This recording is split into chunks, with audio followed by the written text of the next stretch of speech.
Bonjour, moi je m'appelle Marc-André Lavoie, j'ai un diagnostic de schizophrénie. Tout a commencé quand j'avais 25 ans. J'ai fait ma première psychose la première fois que j'ai pris une grande quantité d'amphétamine.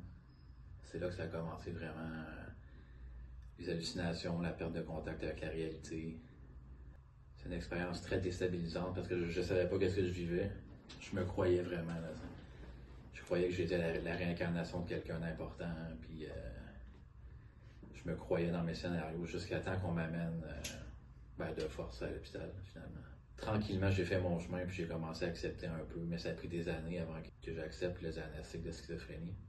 Pour diverses raisons, parce que c'est stigmatisé, c'est pas très bien vu encore, c'est mal compris surtout. Moi, je dirais que qu'est-ce qui est le plus difficile, c'est la stigmatisation puis l'auto-stigmatisation. Des fois, avec un diagnostic comme la schizophrénie, on va avoir peur d'en parler ou peur de révéler ça. En tout cas, certaines personnes, peut-être, à tort ou à raison, on pense que ça pourrait nous nuire. Je pense que c'est quelque chose que j'apprends à surmonter en faisant comme des témoignages comme ça, puis en faisant d'autres trucs aussi, mais c'est vraiment important. Il ne faut pas avoir peur d'en parler parce que ça brise l'image du schizophrène dangereux, qui fait des trucs. Malheureusement, ça arrive, on peut pas le nier, c'est déjà arrivé dans le passé, mais c'est pas quelque chose qui est nécessairement qui revient tellement plus souvent chez les gens qui ont des problèmes de santé mentale que chez d'autres personnes qui peuvent être criminalisées, qui n'ont pas du tout de diagnostic de schizophrénie. Il faut faire attention à ça, je pense. Puis un obstacle que j'ai, ça serait des fois, j'ai tendance à être plus fatigué que la moyenne. Ça vient avec les médicaments que je prends. C'est pour ça que ça revient à avoir une bonne hygiène de vie, se coucher tôt. C'est vraiment de bien suivre la routine, puis accepter les conseils que les médecins donnent, que les professionnels donnent. C'est pas infantilisant, faut pas le voir comme ça, faut le voir comme une source d'aide, tu sais. Moi, une des choses qui m'a le plus aidé, c'est quand on m'a donné un suivi dans une équipe de suivi d'intensité variable, SIV, avec un travailleur social. Parce qu'il m'a beaucoup aidé à me faire comprendre que je pouvais retourner travailler, que je pouvais faire quelque chose d'utile de ma vie. Il m'a comme redonné confiance en moi. Puis ça m'a beaucoup aidé à juste faire des petits pas dans la bonne direction. Puis finalement, là, ça fait 4 ans que j'ai le même travail. Puis ça va bien. Fait que je suis très content de ça.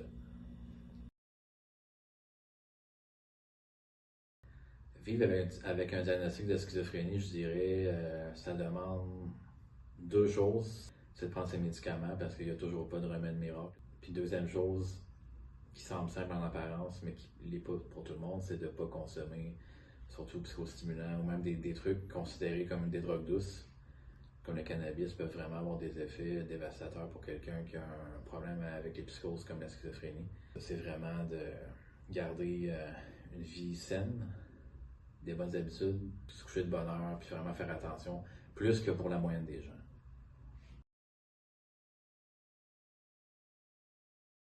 Un mythe, un des mythes principaux, c'est que c'est des gens qui sont tous dangereux.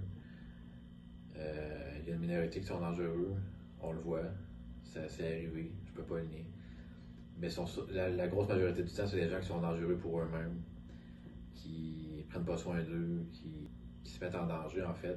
Les gens atteints de schizophrénie statistiquement, ont beaucoup plus de chances de se faire attaquer, par exemple, que des gens qui ne sont pas atteints parce qu'ils se mettent dans des positions de vulnérabilité. Une des manières de briser ce mythe-là, c'est justement que les gens atteints, qui ont un diagnostic, qui se sentent capables et qui veulent le faire, qui veulent en parler, d'exprimer leur point de vue, tu sais. Puis de ne pas avoir peur d'en parler ouvertement. Parce que oui, il va toujours avoir une minorité de gens qui ne voudront pas comprendre, qui sont négatifs, mais je pense qu'il ne faut juste pas focusser là-dessus. Je pense que la majorité des gens peuvent très bien comprendre la réalité de quelqu'un qui a une maladie comme la schizophrénie. Avec le recul, qu'est-ce que je dirais à mon jeune moi? Premièrement, de ne pas toucher aux amphétamines, ça c'est sûr, de ne pas toucher au cannabis non plus. Ça m'a apporté beaucoup de problèmes. J'ai perdu des années de ma vie comme ça. Puis sinon, je dirais aussi de ne pas hésiter à en parler si ça va moins bien ou si je sens qu'il y a des trucs qui sont peut-être pas normaux. Moi-même, avant que ça m'arrive, j'avais beaucoup de préjugés sur les gens qui ont des problématiques de santé mentale. Puis je me pensais vraiment meilleur que ça. Puis vraiment que ça n'allait jamais m'arriver, puis ça m'est arrivé quand même. Ça serait de ne pas avoir peur de demander de l'aide. Je sais que c'est cliché, puis on dit ça tout le temps en santé mentale, mais c'est vrai. Je pense qu'une des belles réussites que j'ai accomplies, malgré mon diagnostic, c'est d'être devenu parent aidant en santé mentale. C'est le travail que j'occupe depuis 4 ans à l'Institut universitaire en santé mentale de Montréal. Puis c'est une réussite parce que au début de ma maladie, c'était difficile. J'avais de la difficulté juste à me laver. Juste les trucs normaux qu'on prend tout pour acquis. C'était rendu difficile. Puis là, avec les bons médicaments, puis tout ça, j'ai réussi à revenir sur le marché du travail, travailler temps plein dans le domaine de la santé en plus. Je travaille avec des médecins, des infirmières, puis on aide des gens qui ont des problématiques comme moi. Donc c'est quand même très valorisant, puis je suis content de faire ce travail-là. Je pense que ça m'apporte beaucoup, puis j'aime le fait que je puisse apporter mon vécu à d'autres personnes qui connaissent la maladie, peut-être qui sont moins rendus loin dans leur établissement, mais qui peuvent quand même apprendre, qui peuvent évoluer. Puis je pense que moi, ça m'apporte beaucoup, puis ça leur apporte à eux aussi.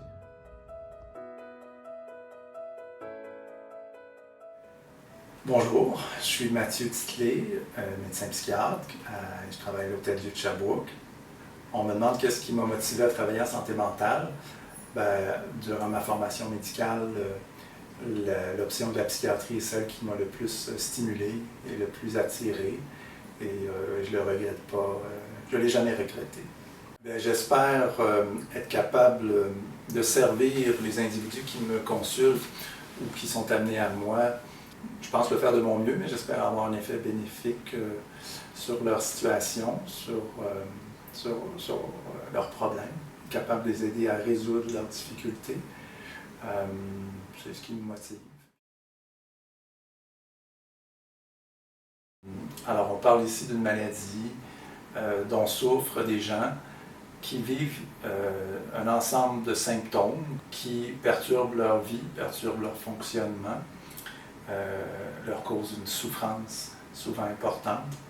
En fait, cause qu'on va appeler un dysfonctionnement, un mauvais fonctionnement social, scolaire, professionnel, perturbe leurs relations avec les membres de la famille ou d'autres. Ce qu'il y a de particulier avec la psychose et la schizophrénie, c'est que souvent les gens qui en souffrent, dans les premières années, ont une perception qui n'est pas toute réelle, je vais mettre des guillemets à réel, mais de ce qui leur arrive, ne comprennent pas entièrement leurs symptômes puis l'impact que ça a, et donc peuvent avoir une perception fausse de certaines choses de la réalité. Nous, médecins et autres soignants, on va parler de délire et d'hallucination. Ce sont certains symptômes possibles dans la schizophrénie et dans la psychose.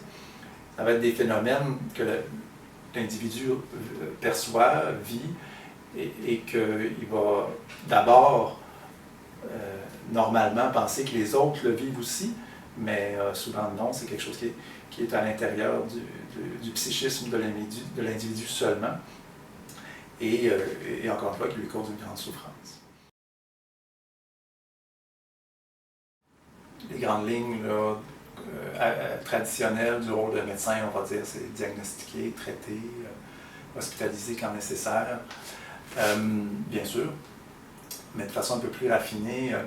Mon rôle s'inscrit d'abord et avant tout à l'intérieur d'une équipe de soins interdisciplinaires, donc avec beaucoup de gens, beaucoup de professionnels de soins avec différentes formations, idéalement. Parce que travailler en silo comme médecin, j'ai très peu de pouvoir, puis je suis beaucoup moins intelligent que quand je peux intégrer les opinions et les idées et la perspective de d'autres points de vue pour comprendre un individu, puis l'aider, développer les meilleures idées pour les meilleurs conseils à lui donner. Bien sûr, le médecin est celui sur lequel la médication, le choix et le suivi de la médication reposent. Donc, c'est un de mes rôles d'expliquer au patient qu'est-ce que la médication pourrait faire pour lui, en bien, en inconvénient, et choisir et faire le suivi de la médication pour voir si elle est effectivement plus utile que nuisible, dans une discussion continue avec le patient.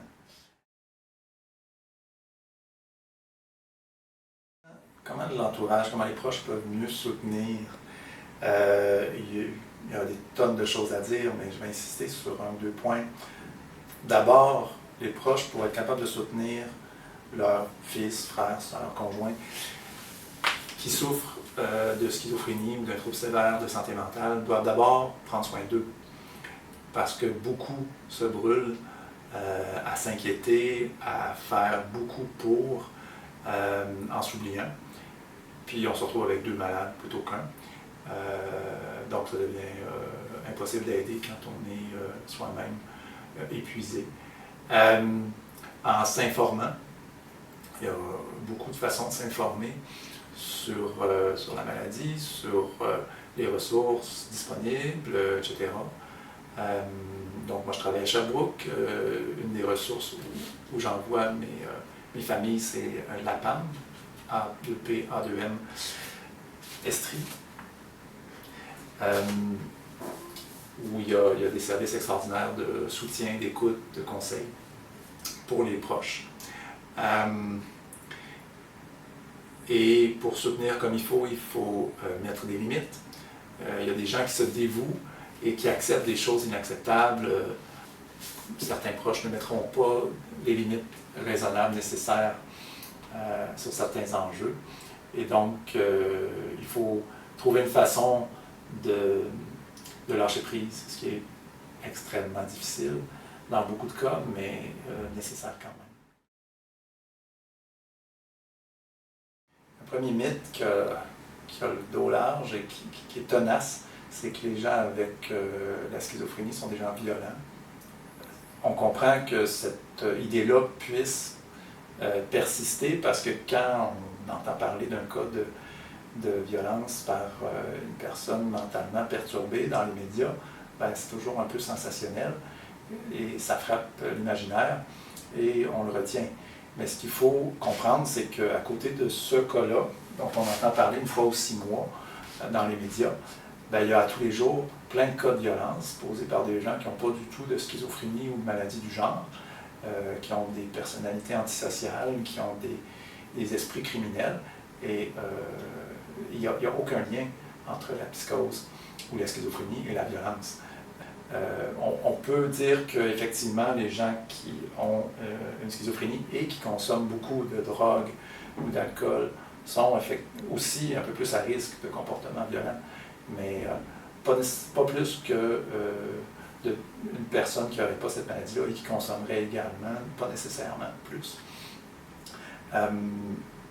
C'est important de briser ce tabou-là parce que ça cause, c'est une des causes de stigmatisation importante.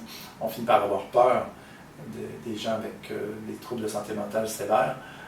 La grande majorité du temps, on a tort. Un autre mythe qu'on rencontre parfois, c'est que un diagnostic comme ça devient une condamnation et ça porterait la nouvelle qu'il n'y a plus de vie possible, il n'y a plus d'autonomie possible, il n'y a plus de plaisir possible. C'est très souvent faux. J'ai beaucoup de patients avec des maladies psychotiques, avec des schizophrénies, qui ont fait des études universitaires. Il y a beaucoup de gens avec la psychose qui arrivent à gérer leur maladie très bien et qui en souffrent parfois, qui en souffrent un peu, mais qui se gèrent bien, qui sont fonctionnels, qui atteignent leur but.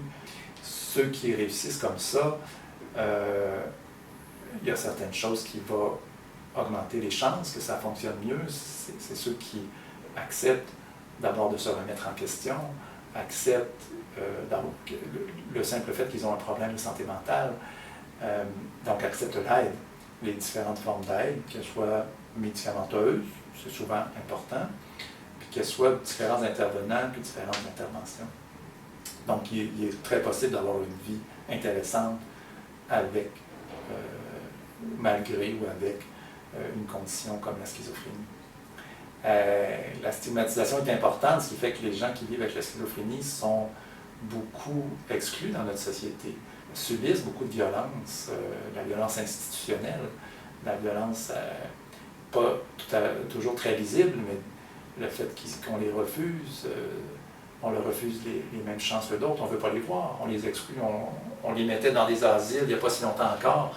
On ne fait pas exactement la même chose, mais on n'appelle plus ça des asiles, mais ça existe toujours, cette dynamique-là, où on ne veut pas voir les gens trop différents parce que on a peur d'eux. Puis la raison pour laquelle on a peur d'eux, souvent, c'est parce qu'ils nous reflètent des choses qu'on ne veut pas voir en nous-mêmes. Et c'est triste. C'est triste parce qu'en Occident, en Amérique du Nord, au Québec, les gens qui souffrent de maladies psychotiques, le moindrement que ça paraît, vivent beaucoup de stigmatisation encore. Puis comment on pourrait essayer de diminuer ça, cette violence vécue, cette violence sociétale envers les gens qui souffrent de troubles de santé mentale sévères. Bien sûr, de l'éducation, en faire une réelle priorité de la santé. Bon, là on parle de politique, de budget, de ressources. À plus petite échelle, se rappeler que d'abord et avant tout, derrière une personne qui paraît bizarre, il y a un être humain qui perçoit les choses différemment, vit des choses différentes, mais avec lequel on a d'abord et avant tout beaucoup plus en commun que de différents. Et donc, il faut arrêter d'avoir peur sans raison et donner la chance à ces gens d'intégrer notre société et jouer des rôles actifs.